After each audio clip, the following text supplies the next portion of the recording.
Mr. Jadhav raised all of his students' scores on a recent exam by 10 points. What effect did this have on the mean and median of the scores? Now, there's two ways we could approach this. One is we could come up with a simple example that meets the constraints, a plausible combination of scores, and then see what is going to be true, which of these statements get contradicted or don't get contradicted. That's one technique, and that might actually be a simpler one if you're under time pressure in something like the SAT. And another technique is to do it a little bit more rigorously. So let's do the simple way first. So when you say, okay, his students, you imagine a classroom with 20 or 30 students, but they don't say it's 20 or 30 students. You could imagine that it could be 3 students. And if it could be 3 students, then these statements need to be true for any of the plausible combinations of scores. So let's just think a simple one. Let's just imagine that the 3 students all got 80s. And I just randomly picked those numbers because it's very easy to calculate both the median and the mean here. The mean here is 80, and the middle score here is the median is also 80. So both median is equal to 80 here, and the mean is equal to 80. Now, if you added 10 to all of these, then it becomes a 90, a 90, and a 90. And then your median and mean are both going to become 90. Median is going to be equal to the mean, which is going to be equal to 90. So at least for this case, which is plausible, it's not necessarily the case that they're talking about, but for this case, when you increased by 10, but when you increased all the scores by 10, both the median and the mean increased by 10. Now let's see what these statements say. The mean increased by 10 points, but the median remained the same. Well, this combination we just said, this was plausible. This could have been Mr. Jadhav's students' test scores, but it contradicts the statement. The median didn't remain the same in this case right over here, so we could cross that out. The median increased by 10 points, but the mean remained the same. Well, once again, this little case that we came up with, it's plausible that that was the scores of his students, but it contradicts the statement. So this statement is definitely not true for all the possible combinations of his students' test scores. The mean increased by 10 points, and the median increased by 10 points.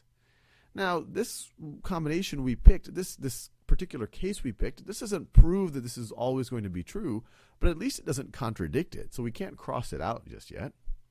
The mean and the median remain the same. Well, we were able to come up with this case, which is plausible. This could have been his student scores, and it contradicts this. In order for us to be able to select a statement, we have to feel good that it would be true for any combination of scores that his students had.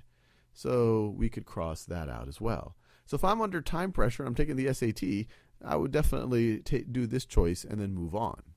Now, I'm sure a lot of you probably want a little bit more of a rigorous proof that we could say, hey, like for any combination of scores, the mean would increase by 10 points and the median would increase by 10 points.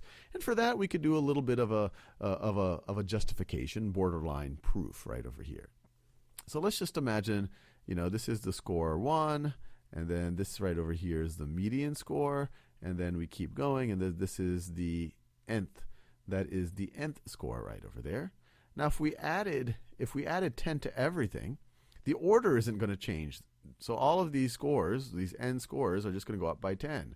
So this is going to be S1 plus 10, and then you're going to have S2 plus 10, and then you're going to have your former median plus 10. But that's still going to, but now this thing's going to be the middle value, and then you're going to have your highest value. I'm assuming that I ordered these from lowest to highest, and then you're going to have your highest score plus 10.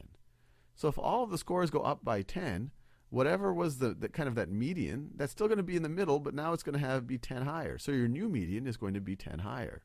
So hopefully this justification shows you that for whatever combination of scores, if you order them in this way, and you need to order them to figure out the middle value, the median value, that the median indeed would go up by 10. I also feel good that the mean would go up by 10.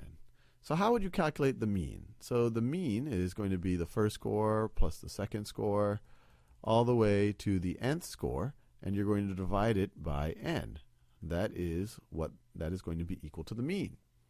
Now, if you added 10 to all of these, if it was S1 plus 10 and plus S2 plus 10, and we went all the way to Sn plus 10 divided by n, well, what's that going to be?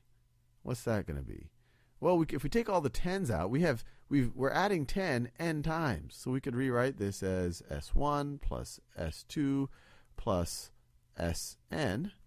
And then we have 10 plus 10 n times. So we could write plus 10n and then divide that whole thing by n. I just rewrote this. Instead of adding the 10 n times, I just wrote 10 times n, or n times 10. Well, this right over here, I could instead write this like this. This is going to be that divided by n plus that divided by n. And what is this value right over here? This is your mean, your old mean. And 10n divided by n, well, it's going to be plus 10. So your new mean is going to be the old mean plus 10. So hopefully that gives you a justification, not just using a special case to rule out that contradicts these other cases, but a justification why this would be true for all combinations of scores. So we could feel very good about this.